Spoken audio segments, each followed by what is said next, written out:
Bonjour à tous, donc avec la vidéo dont je vous ai un peu parlé là, une vidéo sur les plus gros prospects dans tout le MMA mondial, à mon humble avis, hein, parce qu'il y a pas mal de gens qui font ce genre de trucs. Donc je vais parler de 20 prospects que j'estime vraiment intéressants à suivre, en mettant leurs photos et en parlant un peu de qui ils sont et justifier pourquoi j'estime que c'est des prospects. Mais avant de faire ça, j'ai envie de parler un petit peu de ce que j'entends par prospect, parce que ça conditionne beaucoup évidemment qui on va choisir.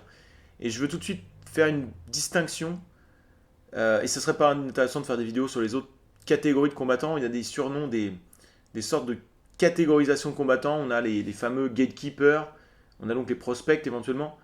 Il y a aussi les dark horse. Et je vais faire une distinction tout de suite par contraste avec dark horse pour définir ce que c'est qu'un prospect à mon sens. Pour moi, un prospect, c'est pas un gars qui est classé et qui est un peu réputé, et attention, et on sent qu'il est aux portes, il a un match d'exploser un peu comme ça. Donc typiquement Ramzat Chimaev, ça va pas être considéré comme un prospect. Pour moi, c'est plus un dark horse aujourd'hui. Tout le monde a les yeux rivés sur ce gars-là en se disant attention. C'est pas pareil. Un prospect, il est un peu en dehors des radars. Il se fait un peu oublier. Faut quand même être un fan un peu plus hardcore pour le connaître ou voilà. Il y en a des qui sont plus ou moins connus dans ma liste, vous allez voir. Mais il y a cette notion que si vous n'êtes pas un gros fan, normalement vous n'avez pas entendu parler d'eux. Alors que Ramzat Chimaev ou Cyril Gane ou Sean O'Malley, ils sont pas très classés. Mais si vous êtes un fan même un peu plus lambda, entre guillemets, hein, sans condescendance, j'ai été comme ça longtemps, donc je veux dire, il n'y a pas de mal. Vous connaissez ces noms-là, mais vous connaissez peut-être pas les prospects dont je vais parler. Donc c'est la distinction que je ferai.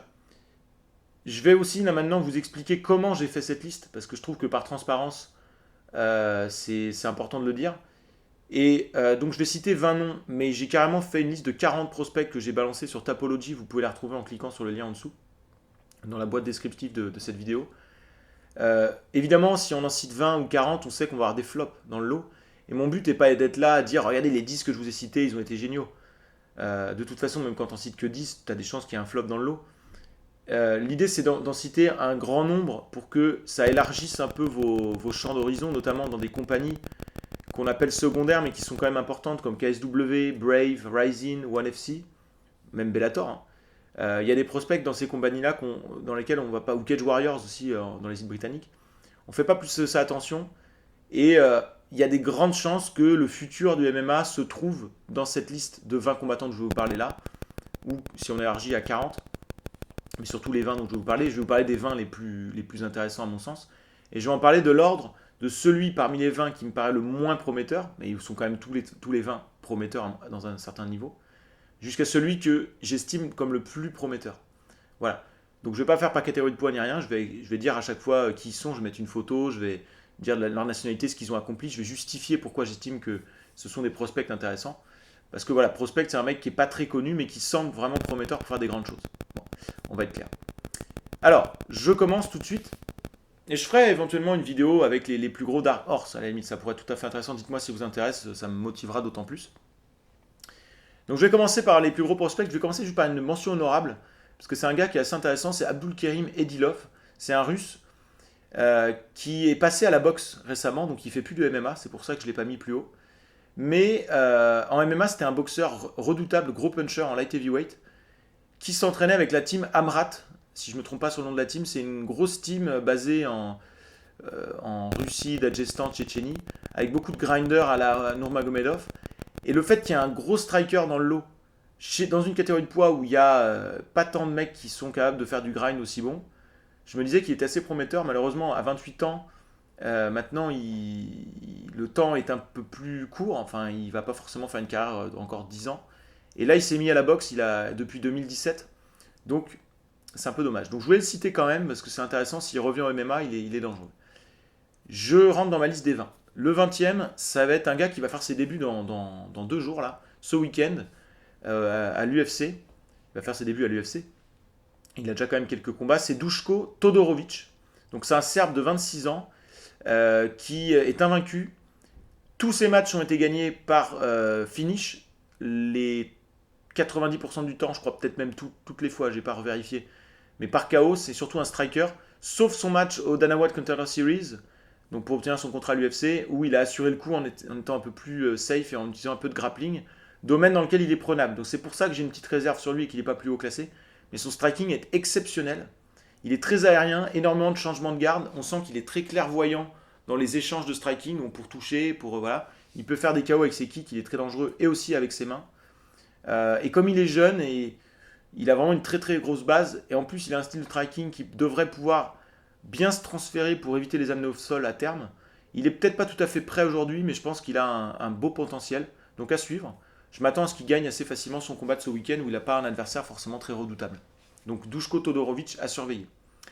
Je vais vite, vous voyez.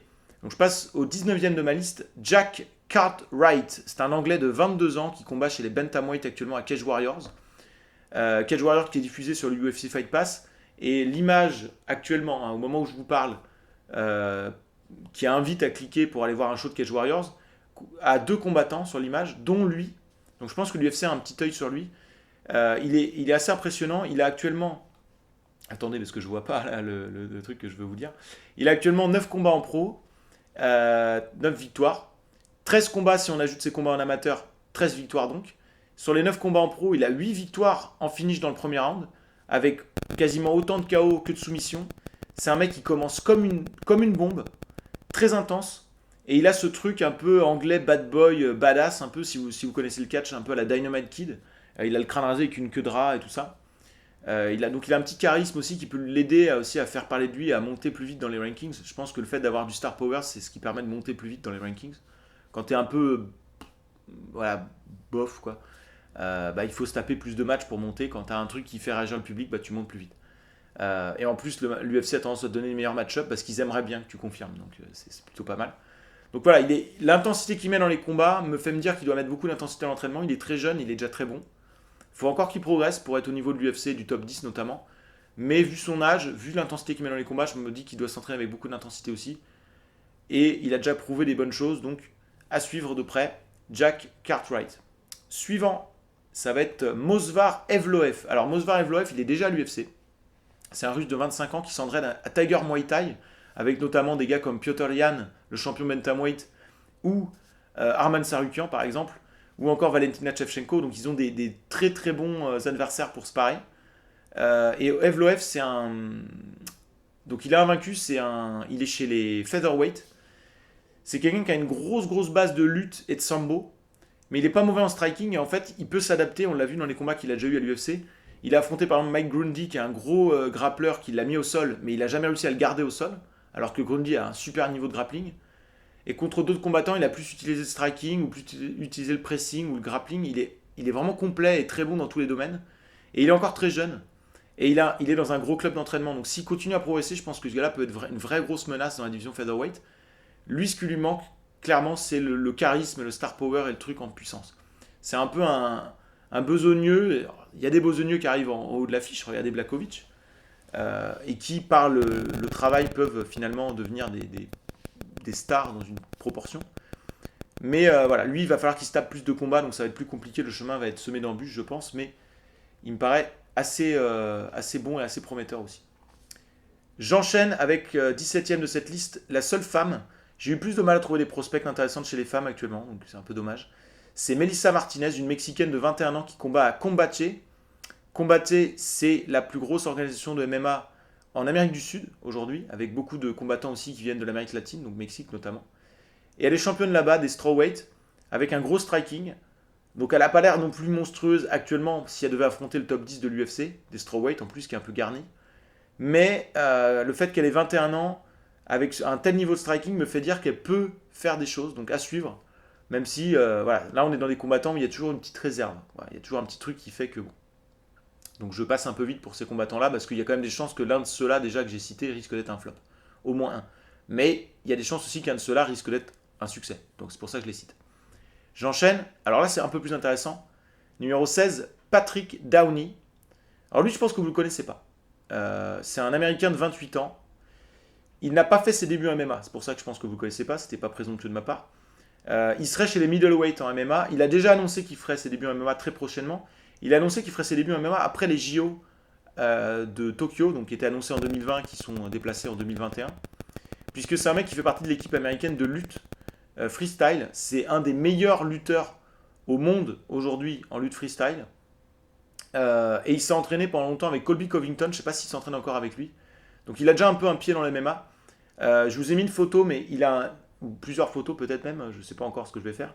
Elles ne sont pas là réellement, hein, vous avez remarqué, vous vous doutez. Mais je vais vous mettre plusieurs photos si possible, parce que je trouve qu'il a aussi un gros charisme, et il dégage quelque chose de badass, et je pense qu'il va aimer bouger des mecs et donner des coups. Je pense que c'est quelqu'un qui peut tomber amoureux du striking. Et en plus, il a un truc un peu controversé. Alors, pas comme Colby, lui, ça a l'air très sincère. Ça a l'air d'être un petit con, un petit peu. Avec ce charisme, je pense qu'il peut devenir une star, un petit phénomène. Avec ce niveau de lutte, il peut être très dangereux chez middleweight. D'autant que chez les middleweight, il n'y a pas beaucoup. Alors, j'estime qu'il sera chez middleweight, c'est dur à dire parce que les catégories de poids en lutte ne sont pas les mêmes. Mais chez les middleweight, par exemple, il n'y a pas énormément de gros grappleurs. Le meilleur grappleur chez middleweight, c'est Derek Bronson, actuellement, à mon sens. Et du coup, avoir un mec à ce niveau-là de lutte, un peu comme un Colby Covington ou un Nurmagomedov ou des mecs comme ça, chez les middleweight, ça pourrait faire très mal. Donc, à surveiller, Pat Downey. Maintenant, ça c'est pour dans plus longtemps, parce qu'il va faire les JO en 2021. Donc, il ferait ses débuts potentiellement fin 2021, 2022. Donc, il faut attendre un petit peu avant que ça devienne quelque chose. Mais retenez ce nom quand même. Pat Downey ou Patrick Downey, allez voir un petit peu si vous vous intéressez à la lutte, quelques matchs. Le suivant, il est plus, pour le coup, c'est pour dans moins longtemps, c'est Sean Brady. Il est déjà à l'UFC, il a 13 victoires, 0 défaites, 27 ans, un Américain, qui vient de la région de Philadelphie, New York, dans ce coin-là. Je ne sais plus exactement quelle ville. Et d'ailleurs, il s'entraîne depuis très longtemps avec Renzo Gracie. Donc il est déjà dans un gros camp d'entraînement. Il est ceinture noire de jiu-jitsu brésilien par Renzo Gracie depuis très longtemps. Il faut savoir que les mecs qui font du jiu-jitsu avec Renzo Gracie, ils ont tendance à faire des excursions chez John Danner, où il y a les meilleurs combattants de jiu-jitsu au monde actuellement, hein, beaucoup en tout cas des meilleurs combattants. C'est un welterweight, il est excellent en jiu-jitsu, mais il est solide partout, il a un bon striking, il est très puissant, il a un beau physique, il est un peu beau gosse, bien sculpté, avec des tatouages, tu vois, enfin bref. Je pense qu'il a un peu tous les ingrédients pour réussir. Voilà, donc je mets une pièce sur lui, je pense qu'il peut faire mal. Il est à un ou deux matchs d'exploser à mon avis, parce qu'il est déjà un peu classé, il doit être 20e, 25e chez les welterweight, et il est très intéressant. Et en plus, il est invaincu, donc on ne sait pas trop où est la limite. Même s'il a eu de la grosse compétition, il s'en est sorti. Donc allez voir ces matchs si vous avez le UFC Fight Pass. Je pense que vous vous direz, ouais, effectivement, il y a quelque chose. 14e de cette liste, un Angolais, champion bantamweight de Rising, qui vient de signer à l'UFC, qui devait faire ses débuts à l'UFC 252, mais son adversaire s'est blessé, donc je ne sais pas trop où il en est là, il n'y a pas de match annoncé. C'est Manel Capé, donc 26 ans. Donc je disais champion bantamweight, donc bantamweight à Rising. Il a quelques défaites, il a 15 victoires, 4 défaites. Mais les défaites, c'est contre l'élite des meilleurs combattants de Rising, notamment Origuchi ou Asakura. Il a vengé cette défaite contre Asakura récemment en battant Asakura pour le titre par KO. C'est un gars qui est très complet, qui est surtout un grappleur lutteur. Il a fait beaucoup de combats d'ailleurs avec les chaussures de lutte. On a le droit à Rising d'avoir les chaussures de lutte. Et en fait, il arrive bien à se servir des tentatives d'amener au sol pour feinter et avoir un striking un peu plus dangereux contre les purs strikers qui sont inquiets des takedowns. Et ça, je trouve que c'est intéressant. Il est très rapide, très explosif, très puissant. Un des plus puissants, à mon avis, qu'on puisse trouver chez les bantamweight. Il y en a d'autres. Donc, il m'a l'air quand même très dangereux. Et je trouve qu'il montre aussi une belle progression de match en match. Là, depuis 2 ans, je trouve qu'il a vraiment montré une belle progression par rapport à ce qu'il faisait il y a 3-4 ans. Donc, je vous invite à aller voir un petit peu ses derniers matchs, notamment le match contre Asakura. Et je pense que vous direz effectivement, il y a moyen que ça soit intéressant. Je pense qu'il a déjà un niveau plus ou moins top 10 de l'UFC. Il va faire ses débuts sûrement contre des gars beaucoup moins classés. Donc, attendez-vous à le voir gagner un ou deux matchs déjà à l'UFC. C'est ce que je pense. 13e, un nom un peu plus connu, si vous vous intéressez un peu au MMA hors de l'UFC, c'est Mateusz Gamrot, donc un Polonais de 29 ans qui a été une immense star, enfin qui est une immense star en Pologne, à la KSW, la plus grosse organisation de MMA en Pologne, et une des 2 plus grosses en Europe avec Cage Warriors, peut-être plus gros d'ailleurs, je me demande. Et il a été double champion lightweight et featherweight là-bas en étant invaincu. Donc c'est vraiment quelqu'un qui fait ça à l'UFC, c'est une immense star. Si tu fais ça à KSW, bah, t'es une star locale. Mais c'est quelqu'un de très très coté qui a un énorme niveau de grappling. Il a fait des compétitions de grappling et tout ça. Il a fait notamment un match de grappling contre Gary Tonon, un des meilleurs praticiens de jiu-jitsu aujourd'hui. Et alors, ça serait peut-être pas un mec qui a un niveau de grappling, il est en lightweight pour dérouter des gars comme Rabib ou Islam Makhachev ou Tsarukian ou quoi, ce serait peut-être compliqué. Mais il a peut-être le niveau pour empêcher les amener au sol. Et il est très dangereux dans le in the pocket là, en boxe. Il est assez puissant, il est assez explosif. Il a un bon petit charisme, un beau physique. Et puis surtout, il a pas mal d'expérience des gros combats à la KSW, donc il peut être très très dangereux. Et on oublie qu'il a que 29 ans parce qu'il a déjà toute une carrière. 16 combats, 16 victoires avec quelques gros noms.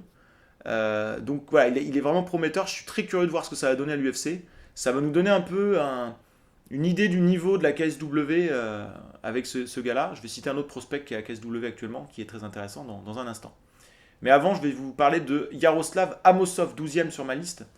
Yaroslav Amosov, un Ukrainien de 27 ans, qui est à 24 victoires, 0 défaites, quand même. Il est à Bellator, alors il n'a pas affronté beaucoup de très gros noms. Il en a affronté quelques-uns, si la compétition monte pour lui, et il a toujours autant de facilité. C'est un peu le Ramzat Chimaev oublié, si vous voulez, c'est-à-dire que c'est un peu le même profil, il est 3 fois champion du monde de sambo. Gros grinder, grosse lutte, très bon à l'amener au sol.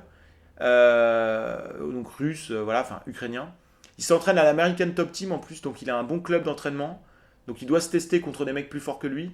Il a un bon petit charisme, donc lui il est très prometteur. J'espère juste qu'il va pas moisir à Bellator jusqu'à ses 28-29 ans avant d'arriver dans des gros matchs.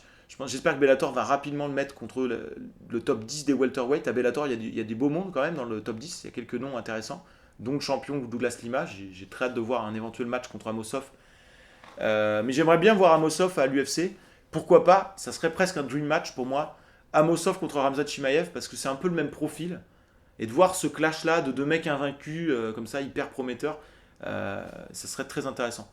Et ça serait compétitif. Donc il est très très dangereux. Mais il est un peu en dehors des radars du fait d'être à Bellator. 11e de cette liste, un Français. Cocorico, c'est le seul.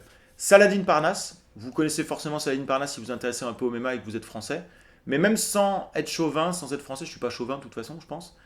Je pense que Saladin Parnasse est un des gros prospects au monde aujourd'hui. Il a 22 ans seulement. Il est à 14 victoires, 0 défaites et 1 no contest.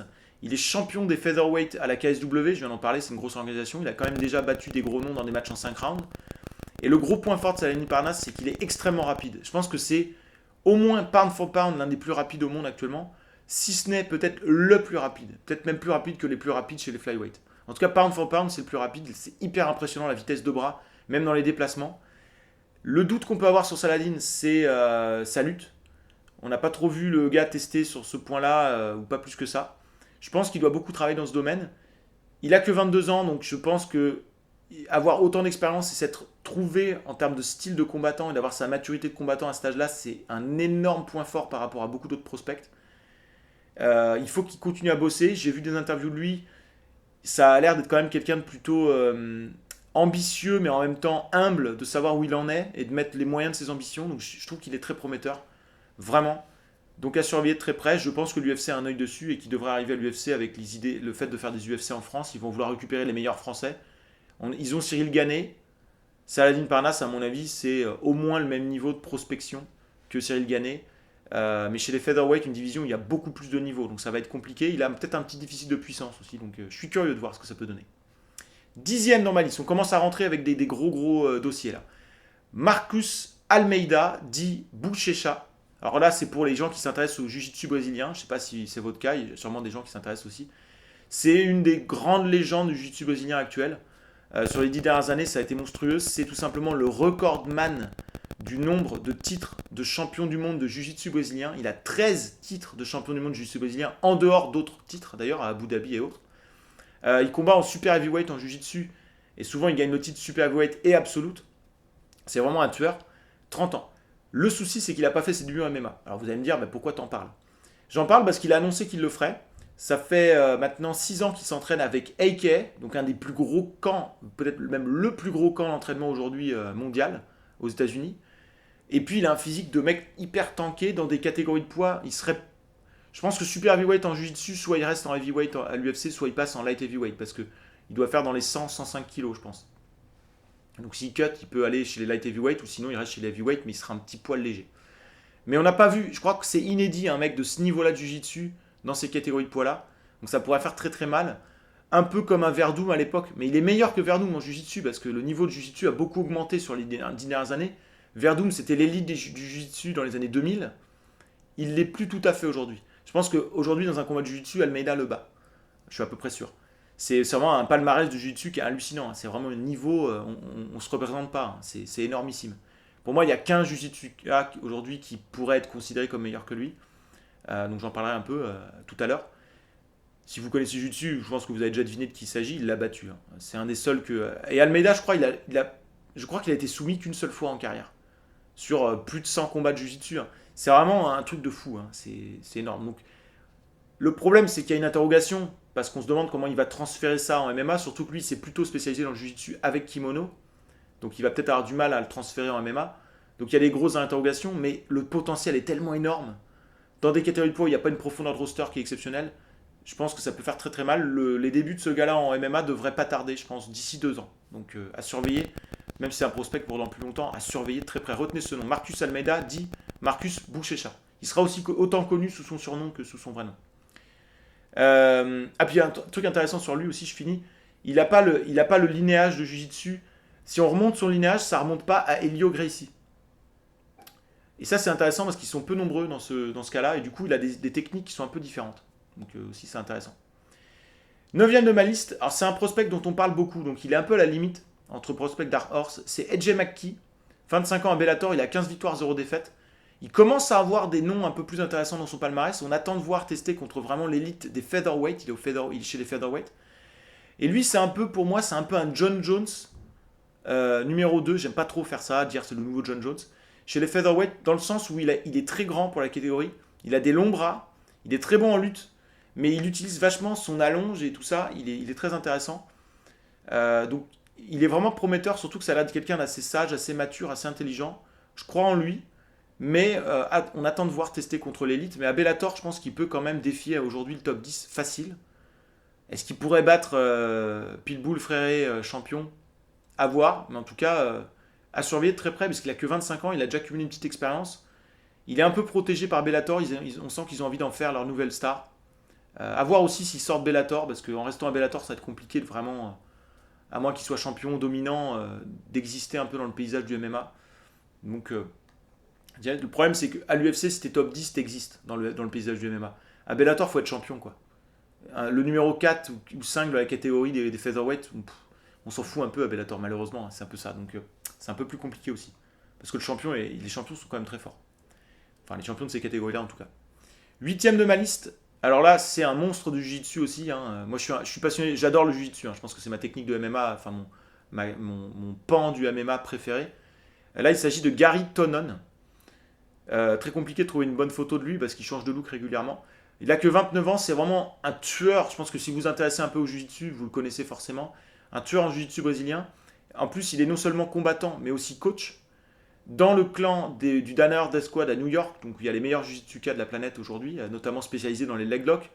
Peut-être vous avez déjà entendu parler de gars comme Ryan Hall qui est à l'UFC, qui a fait ce fameux Imanari Roll sur BJ Penn, magnifique avec un hook, mais à une vitesse, une précision qui est absolument géniale. Et Gary Tonon, il a déjà fait ses débuts en MMA, il combat actuellement à la ONE FC, il est à 5 victoires, 0 défaites, si je dis pas de bêtises, avec que des finishes, dont au moins un KO.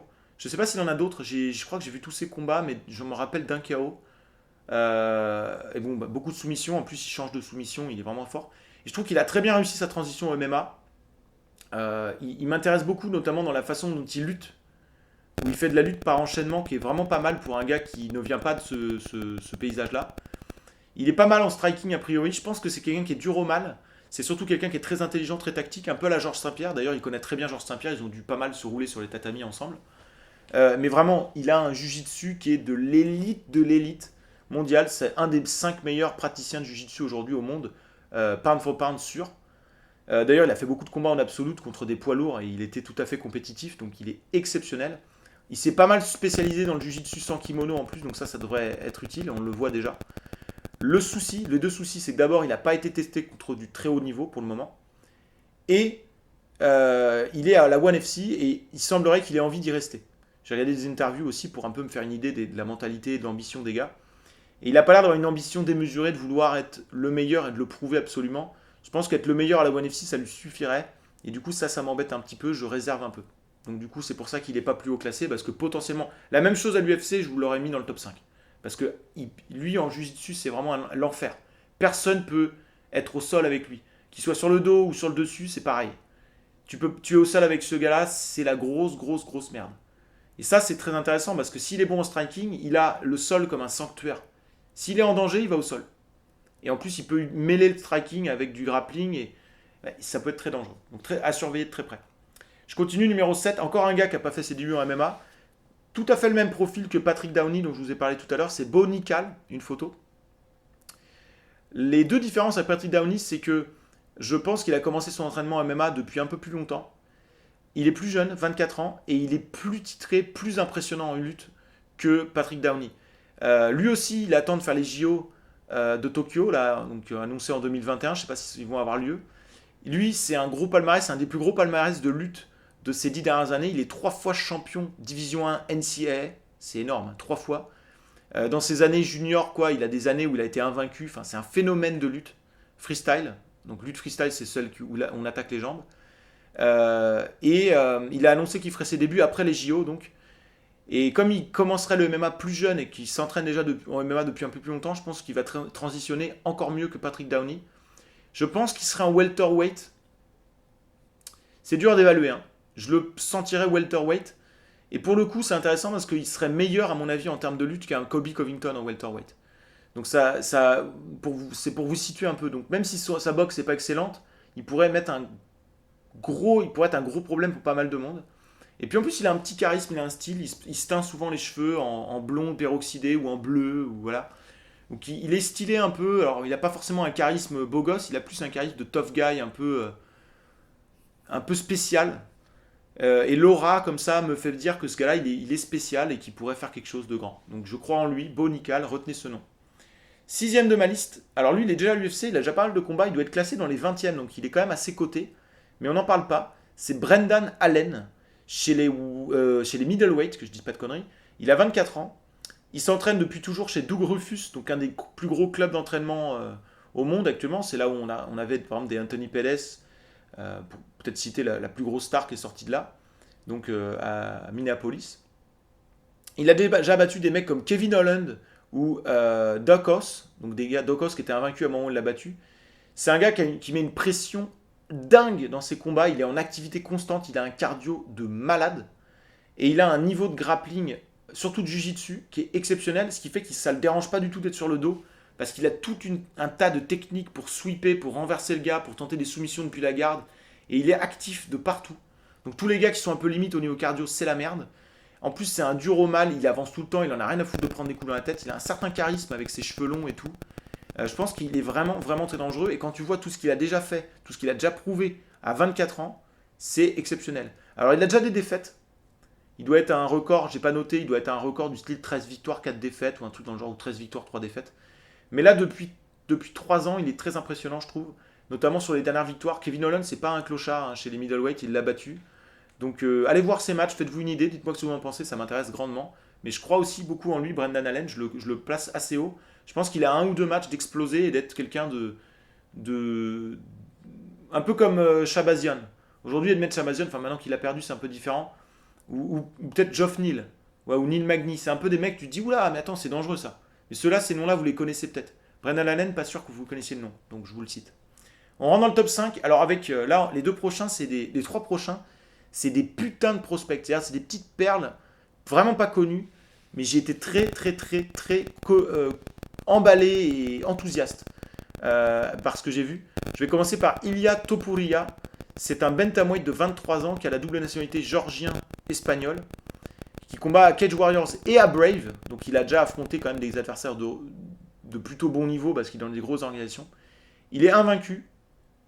Et il a gagné quasiment tous ses matchs, pardon. Il a 7 victoires, 7 finishes. 7 matchs, 7 victoires, 7 finishes. Donc 6 dans le premier round. Donc vous voyez un peu le délire. Le mec qu'il a pas battu dans le premier round, c'était un striker très très grand. Et il lui a mis un KO dans le deuxième round, alors que sa spécialité c'est la lutte gréco-romaine, donc plutôt qui travaille le haut du corps. C'est la lutte des Randy Couture, Dan Anderson. Donc c'est très bon pour combattre contre la cage dans le clinch. Il a un très bon niveau de jiu-jitsu aussi. Il est vraiment pas mal en striking et c'est un gros pressure fighter. Très gros cardio, on sent qu'il est voilà, il a une grosse aura aussi de mec qui est sûr, qui est confiant, qui a aucun doute, qui est là. Et il a que 23 ans. Moi, il m'a beaucoup impressionné. Pour moi, c'est un peu si j'avais eu Khamzat Chimaev, si j'avais fait ces recherches-là il y a 3-4 mois, je serais tombé sur Khamzat, forcément. Et j'aurais vu le gars, je me serais dit Khamzat Chimaev, attention. Je vous le cite à peu près comme je vous aurais cité Khamzat Chimaev. C'est un peu du même ordre. C'est-à-dire qu'il n'a pas été testé contre les meilleurs de l'organisation où il était. Enfin, où il est actuellement, lui, Cage Warriors et Brave. Mais les gars qu'il a affrontés sont vraiment pas des mauvais combattants et il leur a roulé dessus, quoi. C'était très impressionnant. Donc à surveiller de très très près. En plus, il a que 23 ans et il m'a l'air assez sérieux. Et puis il est assez beau gosse, tout ça. Je pense qu'il peut être bankable pour l'UFC. Numéro 4, un peu pareil, avec moins de références, donc je les mets plus jeune, plus... Ouais, il m'excite pas mal. C'est Mohamed Mokayev, il a combattu hier soir, pour ceux qui ont regardé le show de la Brave. Moi, j'ai pas regardé le show, j'ai juste regardé son combat à lui. Et j'ai été encore plus époustouflé, donc du coup, je lui ai fait franchir quelques, quelques places en plus. Il a que 20 ans, c'est un Anglais d'Adjestan, Mokayev. Il a actuellement 3 combats, 3 victoires en pro. Mais avant ça, il a fait 24 combats chez les amateurs, 24 victoires. Alors les amateurs, tout ce qui change, c'est la durée des combats et le fait que tu as des pads. Tu peux avoir un casque et tu as des protections au tibia et tout ça. Donc c'est... Et il a tout simplement roulé sur tout le monde en fait. Il est hyper impressionnant en grappling. C'est un pressure fighter avec un niveau de grappling exceptionnel. Il a eu plein de titres de champion du monde en lutte junior, cadet, tout ça. Donc champion du monde, hein. Il a un très bon niveau de jiu-jitsu brésilien. Il est plus ou moins expert, ceinture noire en jiu-jitsu brésilien probablement. Non, il doit être ceinture marron, je crois, j'avais entendu. Et il a envie d'être très très actif. Là, il a envie de reprendre d'autres combats. Il enchaîne les combats toutes les 2 semaines. Enfin, si possible, il va sûrement devoir se ralentir. Euh, donc voilà, très très intéressant. Et là, dans le dernier combat qu'il a fait, il a affronté un Britannique qui était invaincu, en 3 victoires, hein, donc 3 matchs, 3 victoires, donc c'était pas non plus un truc de fou. Et il a choisi de striker en fait. Et j'ai trouvé qu'il était très bon en striking, très sûr de lui, très, très fluide, très technique. Déjà pour son âge, 20 ans. Donc lui, il a un putain de potentiel de fou. Et il a une certaine aura. Quand j'ai regardé le combat d'hier, je me suis dit, mais c'est fou parce que ça me rappelle quand tu vas voir les vieux combats de gars qui sont très connus. Genre quand tu vas voir les tout premiers combats de Daniel Cormier ou John Jones. Et tu dis, putain, c'est vrai qu'il y avait déjà quelque chose, quoi. Bah là, tu te dis, c'est ça, quoi. Il y a déjà quelque chose. Il y a déjà quelque chose de spécial. Donc lui, attention, vraiment, retenez ce nom, Mohamed Mokayev. Je continue, numéro 3 de ma liste. Un Camerounais de 25 ans qui combat chez les light heavyweight, qui vient d'être signé par l'UFC après avoir fait un KO en head kick monstrueux au Dana White Contender Series il n'y a pas longtemps. Il s'appelle Tafon Nchukwi.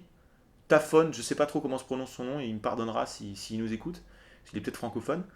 Donc lui, c'est 4 matchs, 4 victoires en pro, que des KO, 2 dans le premier round, 2 dans le deuxième round, c'est un tank. C'est un striker, il me rappelle un peu Mark Hunt, parce qu'il est plutôt petit, très stocky guy, hein, très, voilà, tout est gros sur lui, mais il est petit. Et il est très technique, il fait des enchaînements en kickboxing, il finit notamment souvent avec des low kicks, mais énormes.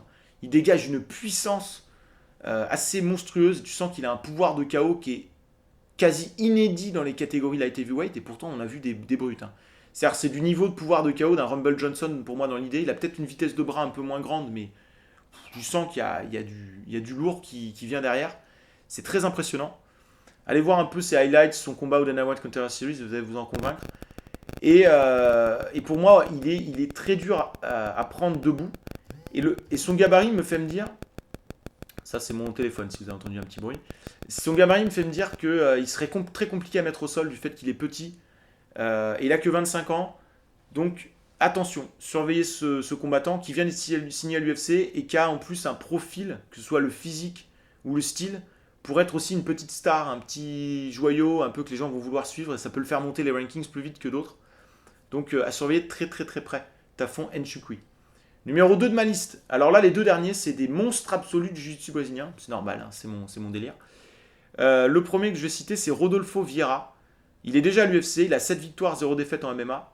Vous le connaissez peut-être déjà, parce qu'il fait quand même un peu parler de lui. Il a 31 ans. Son record en jiu-jitsu brésilien, c'est 100 victoires, 9 défaites.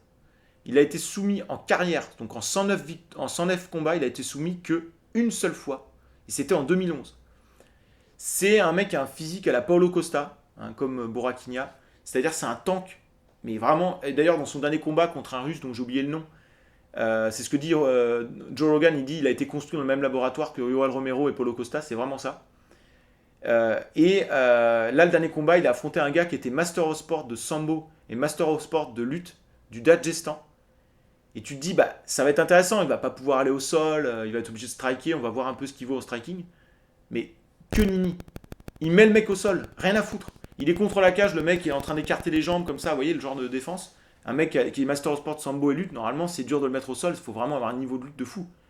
Et ben il est tellement puissant et explosif qu'il a réussi à le mettre au sol assez facilement. Et au sol, ça a pas fait un pli. Soumission dans la minute qui suit, parce qu'il a un niveau de jiu-jitsu qui est juste through the roof, quoi. C'est vraiment, waouh, exceptionnel. En plus, il s'entraîne à l'American Top Team et à Team Nogueira en même temps. Il est sur 7 victoires, 6 soumissions, 1 KO, que des finishes. C'est vraiment... Attention, quoi. C'est vraiment un gros client chez les middleweight. On n'a jamais vu un tel niveau de jiu-jitsu brésilien en middleweight depuis éventuellement, quand même, Demian Maia quand il combattait chez les middleweight, sauf que c'est pas du tout le même délire. Demian Maia, c'est que de la technique. Lui, il y a un gros physique, une grosse puissance par-dessus. Ça va beaucoup l'aider à mettre les mecs au sol, ce qui était le problème de Demian Maia. Donc, à surveiller de très très de Rodolfo Vieira, même s'il a 31 ans, donc c'est un peu maintenant ou jamais. Il va falloir que dans les prochaines années, ça pète. Mais on peut imaginer que c'est un gars qui va avoir ses prime years, parce qu'il n'a pas trop de kilométrage sur le compteur. Hein. Il a fait du jiu-jitsu, donc il a quand même son corps qui a travaillé, mais il n'a pas pris trop de coups ni rien. Faut s'attendre à ce que ses prime years soient plutôt vers 33-34 ans. Donc attention dans les prochaines années. Ça serait un match-up hyper intéressant pour un Adesanya notamment, je pense. Donc à surveiller de très près Rodolfo Vieira. Et puis enfin, je finis par le gars dans lequel... Enfin, le plus gros prospect, parce qu'il y a un potentiel immense ici, mais il y a tous les voyants sont au vert. C'est Gordon Ryan. Si vous intéressez au jiu-jitsu, c'est un nom qui est juste incontournable. C'est aujourd'hui la plus grande star et le plus gros nom en jiu-jitsu brésilien au monde. Son record de jiu-jitsu brésilien, il est encore plus hallucinant que ce que j'ai dit. Il doit être, je crois qu'il est du plus de l'ordre de 120 victoires et 8 défaites. Je crois qu'il a été soumis qu'une seule fois et c'était il y a hyper longtemps. Et il a que 25 ans. Je vous ai dit, Rodolfo Vieira, il a 100 victoires, 9 défaites, il a 31 ans. Lui, il a un record qui est encore plus fort que Almeida, dont je vous ai parlé tout à l'heure, et il a que 25 ans. Et en plus, il est spécialisé dans le jiu-jitsu sans kimono, hyper fort dans les leg locks, et il a déclaré qu'il allait faire ses débuts en MMA très bientôt, il avait dit en 2020, donc on va voir, je pense que ce sera pour 2021, et ça a peut-être été un peu décalé avec le Covid et tout ça, la Covid, je devrais dire. Et en plus, c'est chez les catégories de poids assez hautes, c'est-à-dire qu'il est dans les moins de 100 kg en jiu-jitsu, donc il serait plutôt en light heavyweight à l'UFC, pour le coup, lui je suis à peu près sûr. Et enfin, ce que je trouve intéressant, c'est qu'il a une ambition, on sent que c'est quelqu'un d'assez intelligent, très posé, très charismatique, il a des gros tatouages, il a un beau physique et tout ça, il est cool. Très intelligent, très posé, tactiquement on sent que ça réfléchit pas mal. En fait, c'est l'élève prodige de John Danaher. John Danaher, c'est le meilleur sculpteur de talent en jiu-jitsu brésilien.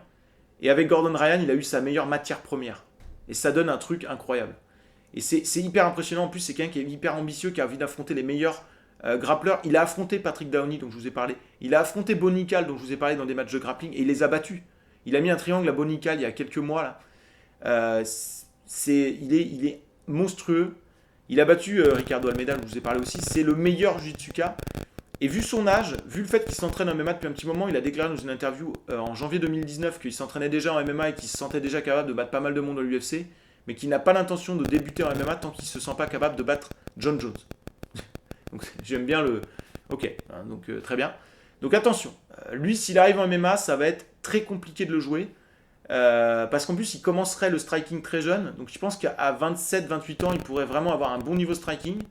Il est grand, il est puissant, mais en plus le fait qu'il soit spécialisé dans les leg locks, il n'a pas besoin de t'amener au sol, il peut juste te faire des Imanari roll ou des attaques aux jambes, et il t'enroule la jambe et terminé. Il y a une vidéo qu'il faut voir absolument, c'est dans le podcast de Joe Rogan, où il a comme invité John Danaher, donc le coach de Gordon Ryan, celui qui a donné la ceinture noire à Gordon Ryan il y a pas mal d'années maintenant. Enfin, d'ailleurs, il a 2 ceintures, il a celle de Gordon Ryan et celle de John Danaher et celle de Gary Tonon. Et John Danaher décortique un combat de jiu-jitsu brésilien de Gordon Ryan contre un mec qui est hyper fort, je sais plus qui c'est, et il explique qu'au bout de 30 secondes, le combat est fini. Et toi, tu dis, bah non, mais attends, il a rien fait pour l'instant. Limite, t'as l'impression qu'il est dans une mauvaise position. Et il explique pas à pas pourquoi, à partir de ce moment-là, c'est fini, parce qu'il va faire ça, puis il va faire ça, puis il va faire ça. Et c'est fascinant. Il y a des combats aussi où il a une activité au sol, où il est en train de bouger ses jambes, ses bras en même temps et tout. C'est incroyable. Enfin voilà, je suis hyper enthousiaste. J'ai très hâte de le voir en MMA. En plus, c'est quelqu'un qui va pas avoir peur d'être clivant pour les fans.